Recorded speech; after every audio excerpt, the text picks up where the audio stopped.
Okay, um, so the fur's a little softer. The metal's not too bad for now. Um, yeah, I think we'll leave the glossiness alone for now. Actually, start breaking up this spec a little bit. And this is constantly going to be like a back and forth between your spec, your gloss, Photoshop, and the 3D view. Just constantly tweaking, little tweaks just to sort of get that right look that you're after. Okay.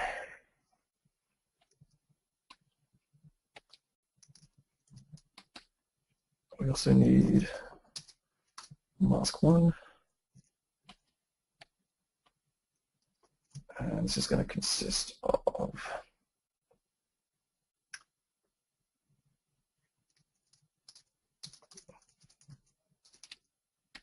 correctly.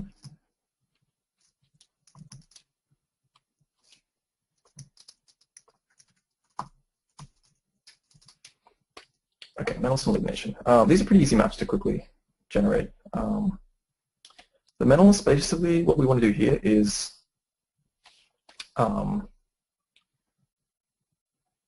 white is going to be fully metallic, and black is going to be, it's not a metallic surface at all.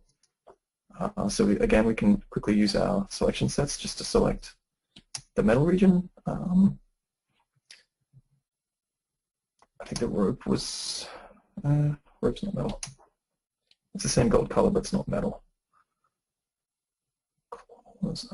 Cool. All right, so we'll just select all the metal region. I don't want to make it super metallic because that's probably going to make it, you'll see in a second, but it could be pushing things a little bit too far in the shader. So I'll just drop it down a little bit, fill that. Oops.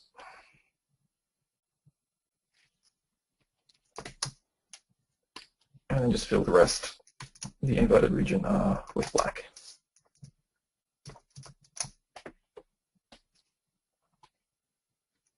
I'll save this as mask 1.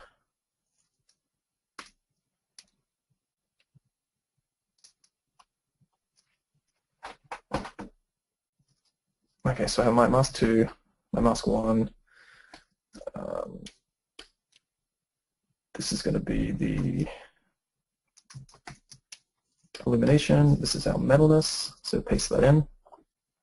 These channels we don't really need to worry about, so we just black them out. And so metals is done. Now we just have to do our illumination.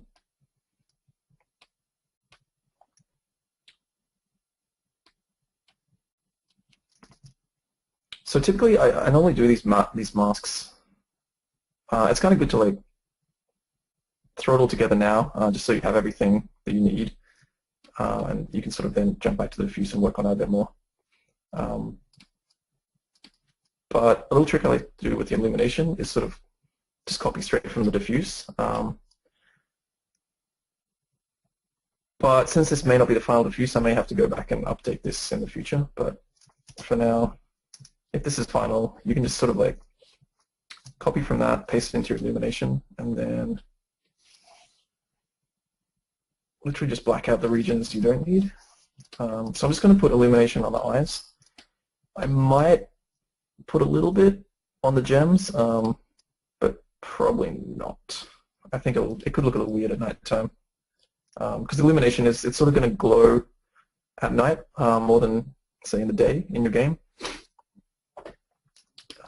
So it could look kind of cool to have glowing eyes at night, but the gems could start to look a little strange if they're glowing. You can be pretty subtle about it, but yeah, it could look terrible. But these are the sort of things you can play with, and if it's bad, you just get rid of it.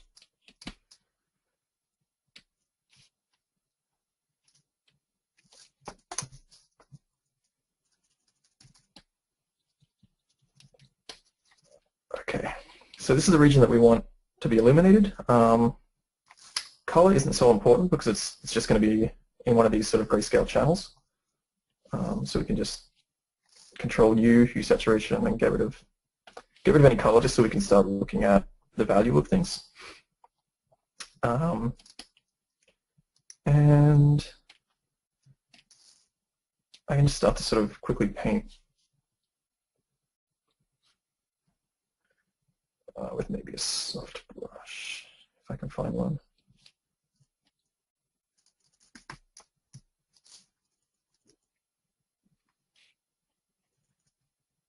Just some general glowy type eyes, something like that. I'll now also go and throw in maybe a hue saturation. And bring this across here.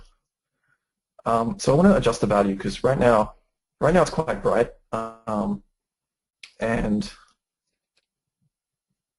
the eyes are a little dull here. I'll probably brighten them up a little bit more in diffuse, but they're gonna be quite bright as it is without any glow on them. So the glow itself, I don't want it to be so bright that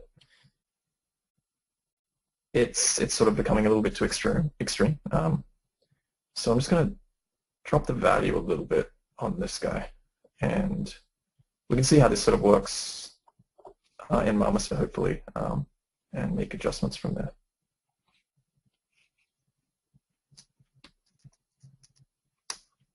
And I'm just using Alt to sort of pin that layer to this one. Actually, there's no real need to do that. Yeah, never mind. But if you want to pin things to, if you want to pin adjustment layers to affect only certain layers, you can just hold Alt to clip it to it. But I won't do that. Okay, so now we have illumination. We can close that off. Jump back to our mask. Copy that. Paste it in. And that's that pretty much done.